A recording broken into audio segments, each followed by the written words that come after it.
The U.S. and the EU are working toward zero tariffs. What does it mean for the U.S.-China trade war? 我相信世界上绝大多数的经济贸易体都会进入到这样一个非常低甚至零关税的自由贸易区之内。这样的话呢，对中国来说是一个非常大的遏制和打击。Trump might go full force with China on trade.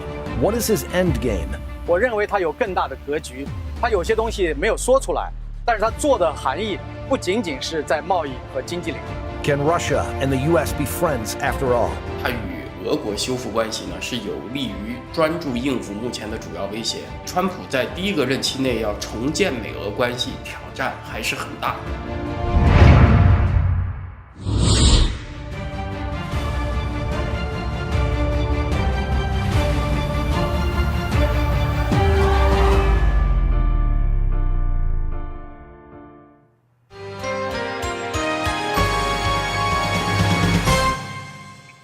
Welcome to Zooming In. I'm Simone Gao. The Western media has drawn numerous comparisons between Ronald Reagan and Donald Trump, from their unconventional rise to presidency to their unorthodox approaches in dealing with current affairs. On the surface, President Trump is not fighting the same war that Reagan did. For Ronald Reagan, it was the Cold War. For President Trump, it is the ongoing trade war.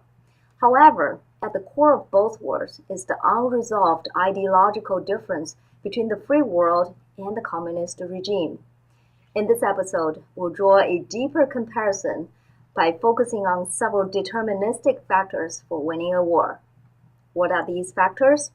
In our view, they relate to U.S. strategic global alliance, the American people, and the president's willingness to seize the day and make bold moves. Reagan did this, and he made history. Will history repeat itself? Let's take a look. In 2013, former First Lady Nancy Reagan told USA Today, "As Prime Minister, Margaret had the clear vision and strong determination to stand up for her beliefs at a time when so many were afraid to rock the boat. As a result, she helped to bring about the collapse of the Soviet Union and the liberation of millions of people." Donald Trump does not have an iron lady to help him in his trade war against China. European nations are upset with him for imposing steel and aluminum tariffs and for threatening to impose tariffs on auto exports. President Trump demonstrated his willingness to single-handedly level the global trade playing field. On July 24th, he tweeted, "We are the piggy bank that's being robbed." He is on a mission to end that. Europe took notice of his tenacity, similar to how they noticed Ronald Reagan's tenacity in pursuing his policy. History again repeated itself.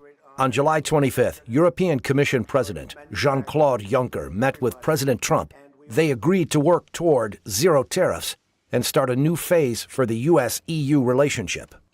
We agreed today, first of all, to work together toward zero tariffs, zero non-tariff barriers, and zero subsidies on non-auto industrial goods. Thank you. Thank you. We will also work to reduce barriers and increase trade in services, chemicals, pharmaceuticals, medical products, as well as soybeans. Soybeans is a big deal. And the European Union is going to start almost immediately to buy a lot of soybeans. They're a tremendous market. Buy a lot of soybeans from our farmers. When I was invited by the President to the White House, I had one intention. I had the intention to make a deal today, and we made a deal. The latest change in the U.S.-EU relationship shows that China's strategy of rallying Europe against the U.S. failed. Right before that, the Chinese yuan depreciated against the dollar. As of July 25th, the yuan closed at 6.78 and lost 6.9% in 3 months. What does all this mean to China? I discussed these questions with former Peking University professor of economics, David Xia. 这轮新的人民币贬值，您觉得是中共政权做的吗？它给中美贸易战带来了什么样的影响？还有川普和欧盟主席宣布了谋求美欧之间的零关税，那中共政权要如何应对呢？由于人民币最近这些年也就是说它的币值呢，应该是跟这个中国的实体经济、外部经济环境、中国金融体系的风险以及人民币的发行量，这个几个因素是相关联的。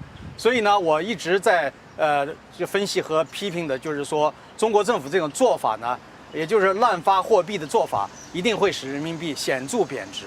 这个贬值呢，在中长期都是非常确定的趋势。那么在短期里边，如果显得那么突出，有人怀疑是中国政府做的手脚，但是我觉得现在政府呢，它也没有必要有意的大幅度的贬值，它可能最多就是不加干预。比如说，我们知道，当人民币贬值幅度过大，如果官方为了让人民币显得更加稳定坚挺，它可以动用外汇储备去大量的，比如说购买人民币，去抛出美元，这样的话使得人民币保持一定的升值幅度。但是呢，显然它现在在目前这个阶段，它没有必要这么做，因为这个中美贸易战打响之后，如果人民币贬值，对这个促进出口从一般意义上来讲是有利的。但是现在的情况呢，又不一定有那么大的利益，因为我们知道，美国等于宣布了对中国的全部出口到美国的5000亿美元都采取高关税的这个商品这个征收，所以这样的一个做法呢，使得仅仅让人民币贬值，并不能达到通常意义上的那个促进出口的作用。再加上最近2天，川普刚刚跟这个欧盟的主要负责人容克会谈，而且发表了一个声明。这个声明呢，表明美国和欧盟之间将消除贸易障碍、关税，也消除这个任何补贴。这样的话，就造成了零关税零补贴的这样的一个自由贸易区。而且这2个区域的人口加在一起是8.3亿，占世界总人口的大约接近12%。然后它的 GDP 总量占世界 GDP 总量的50%。这么大的一个自由经济体、自由经济贸易区，再加上日本，加上其他的一些贸易大国，那我相信世界上绝大多数的经济贸易体都会进入到这样一个非常低甚至零关税的自由贸易区之内。这样的话呢，对中国来说是一个非常大的遏制和打击。所以中国采取这种小的手段让人民币贬值，也没有办法来扭转这样一个局势。Coming up, what is China's true economic and political status? Does President Trump see an opportunity President Reagan saw 32 years ago?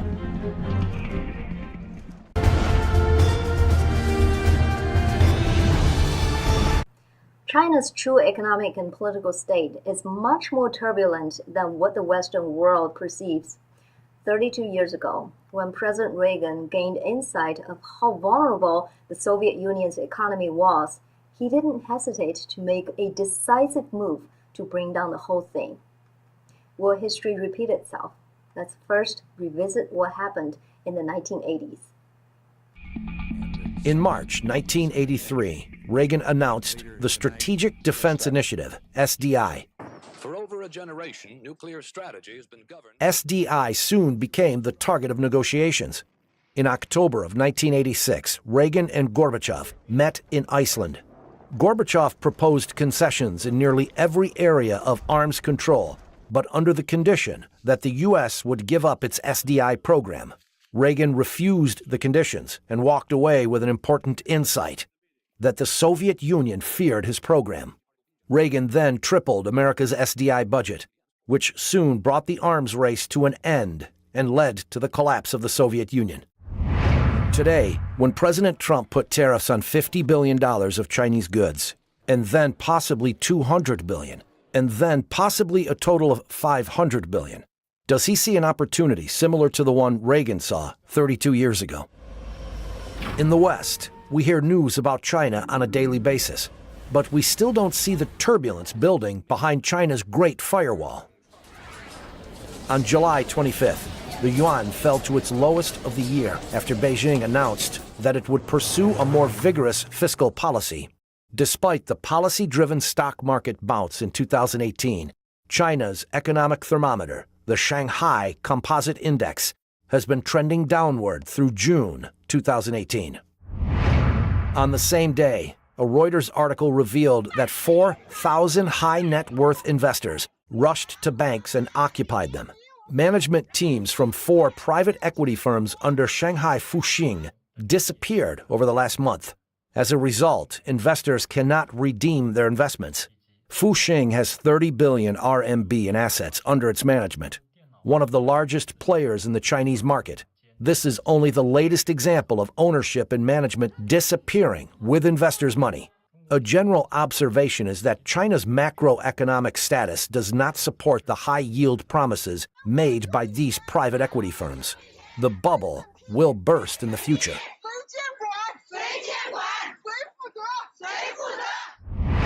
On July 13th, news broke that many public places took down Chinese leader Xi Jinping's poster from their lobbies.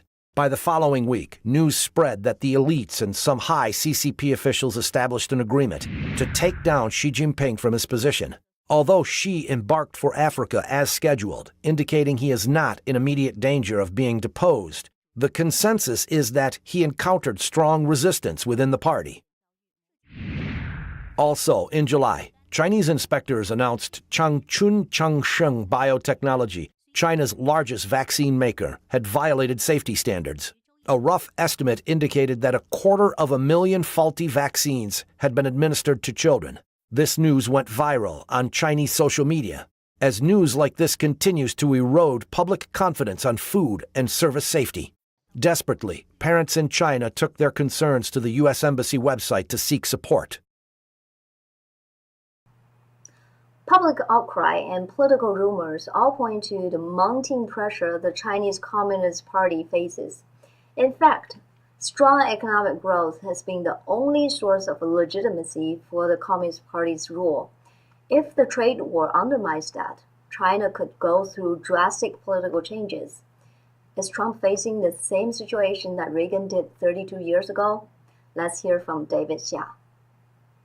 川普现在准备好了再给2000亿的中国商品加关税，您觉得他真的有可能最后给所有的中国商品加关税吗？如果这样做的话，他最终想达到的目的是什么呢？其实呢，川普他把所有的牌几乎都亮出来了，那么这一亮出来的目的其实就是要震慑，或者讲这个给出一个严重的警告，希望中国政府不要采取对抗性的、报复性的措施。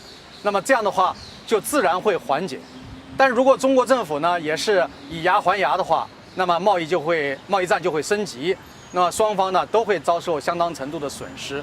当然了，我以前多次强调过，美国不会伤筋动骨，而中国可能承受不了这个贸易战的后果。当然呢，有人说川普是不是一个商人，所以他只在乎商业利益，这点我也不这么看。我认为他有更大的格局，他有些东西没有说出来，但是他做的含义不仅仅是在贸易和经济领域。我相信作为一个里根总统的一个崇拜者，他的这个在对国际战略、国际格局的思考，也不会逊于任何一个前任总统。所以我相信我们要再给一定的时间和机会，能够看到川普在很多方面有更大的作为。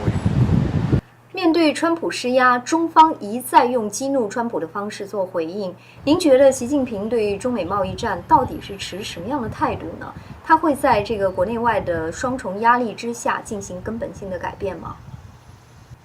习近平呢，他是一个大家都说嘛，他是小学文化程度，假博士，而且他的性格呢是比较二。这个二呢，就是愣头青的意思，不大能听得进人家的这个规劝。所以呢，他可能会一条道走到黑。虽然现在他遇到党内的压力和阻力，对他个人的这种专制或者个人崇拜提出了挑战，但是现在呢，显然他在党内又发起了新的一轮的整肃，使得呢他又全面掌控了这样一个权力，包括最近又恢复了对他的个人崇拜和个人专制的这样的一个舆论上的支持，然后他又选择这个时机。其实，在按照原来的日程访问中东和非洲这些国家，表明了他这个掌控权力的一种自信。他认为没有危险、没有危机，他才可以放心的去出访。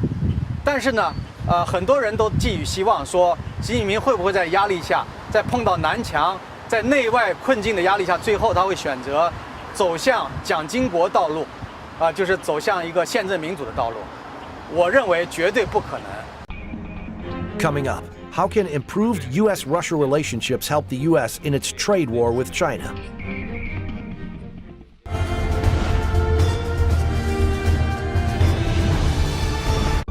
Amidst the escalating trade war between the U.S. and China, President Trump met with Russian President Vladimir Putin in Helsinki. Both leaders called it a success during their joint press conference afterwards. But President Trump immediately faced criticism from both Democrats and Republicans for his comments relating to Russia's interference in the 2016 election, where he said he didn't know why it would be Russia that interfered. The next day, the president said he misspoke and meant to say, "I don't see any reason why it wouldn't be Russia." He later tweeted, "I'm very concerned that Russia will be fighting very hard to have an impact on the upcoming elections. Based on the fact that no president has been tougher on Russia than me, they will be pushing very hard for the Democrats." Because of ongoing Russian cybersecurity threats, many were surprised when President Trump invited Putin to the White House. In a July 16th interview on the Situation Room with Wolf Blitzer, Senator Rand Paul defended the president. So I think that it is a good idea to have engagement, and I think that what is lost in this is that I think there's a bit of Trump derangement syndrome. I think there are people who hate the president so much that this could have easily been President Obama early in his first administration setting the reset button and trying to have better relations with Russia. And I think it's lost on people that they are a nuclear power, they have influence in Syria, they're in close proximity to our troops in Syria, they are close to the peninsula of North Korea and may have some influence that could help us there. The other thing that's lost, and people forget this completely, the Russians tried to help us stop the Boston Marathon bombing. We actually did help them stop a terrorist attack in St. Petersburg because we were communicating and exchanging information. All those things are good. Indeed, resetting U.S.-Russia relations could help the United States in a variety of areas, including Syria, Iran, and North Korea. But looking at it from a different angle, it could also help the U.S. in its trade war with China. Although Russia still poses a threat to the United States, the Chinese regime is a much bigger one. So what exactly is President Trump's strategy towards Russia and China? I spoke with senior political commentator Wen Zhao. 川普总统重建美俄关系的目的，您觉得是什么呢？这会让美国在中美贸易战中占据有利的地位吗？因为川普政府把中国大陆看成是主要挑战者，所以他与俄国修复关系呢，是有利于专注应付目前的主要威胁。它是带有这个目的的。尽管这个俄罗斯吞并克里米亚是一个难以令人接受的行为，但是从美国的全球战略来讲呢，俄罗斯并不是一个真正意义上的对手。俄国现在的人口是1.46亿万，是韩国的2倍还多啊，领土面积是韩国的170倍。但是2017年它的经济总量还排在韩国之后，所以它这点经济实力在各方面其实很难有大的作为。俄国要成为世界大国，第一步是把原苏联的那些其他加盟共和国后来独立出去的，再重新纳入它的势力范围。仅仅这一步呢，普京在他有生之年就很难做到。所以说，俄国尽管在网络黑客和核武器上有一定实力，但是真的他要在各个领域成为和美国平起平坐的竞争对手，还有很长的路。但是目前呢，他却是安理会的5个常任理事国之一，所以在这种情况下，把它推入北京的怀抱并不是一个明智的策略。但是因为俄罗斯干预美国2016年的总统大选，美国朝野都不能释怀，而且俄罗斯自己也不承认不认错，所以川普在第一个任期内要重建美俄关系，挑战还是很大。您认为中俄有可能成为盟友吗？中俄现在是准盟友关系，但是以10年以上的眼光看呢，中俄关系缺少战略支撑，主要原因是中国很难从经济上与俄罗斯建立起紧密联系，中俄共同利益就是存在于个别的政治议题之上。因为和俄国远东相接壤的国家呢，普遍比较贫穷，像蒙古、朝鲜，稍稍富裕一点的是中国东北，但是中国东北近些年也处于衰退当中，它的民众富裕程度远逊色于中国的沿海省份，也落后于很多中国内陆省份。俄罗斯和它远东地区接壤的地区贫穷呢，也就意味着缺少有消费力的市场，它就没有拉动俄罗斯它远东部分经济增长的动力。所以俄国的经济复苏最终还是得依赖欧洲。而且中俄的贸易结构也很单一，中国从俄罗斯采购的大宗商品最大宗商品就是能源。但是由于现在美国的页岩油技术革命，美国也成了石油和天然气的出口大国，那么与俄罗斯的能源买卖是否合算就成了争议。在这个克里米亚危机之后中俄签署了能源大单，但是中国国内一直也有反对的声音，认为出于政治原因高价购买了俄罗斯的天然气是亏了。中俄之间还有一个引起猜疑的因素，就是人口，就是俄罗斯它长期经济衰退，它远东地区的人口呢不断的在向它的欧洲部分流动，这就让俄罗斯政府对它广袤的远东地区如何实现有效的控制产生了焦虑。在中国这边呢，还是人口膨胀，所以就让俄国对中国大陆产生了难以消除的戒心。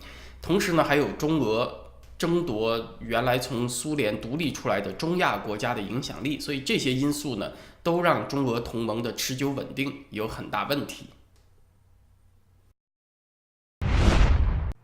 Only 30 years ago, dictator who ruled over the land and people of the Soviet Union sat at the opposite end of the negotiation table with the US.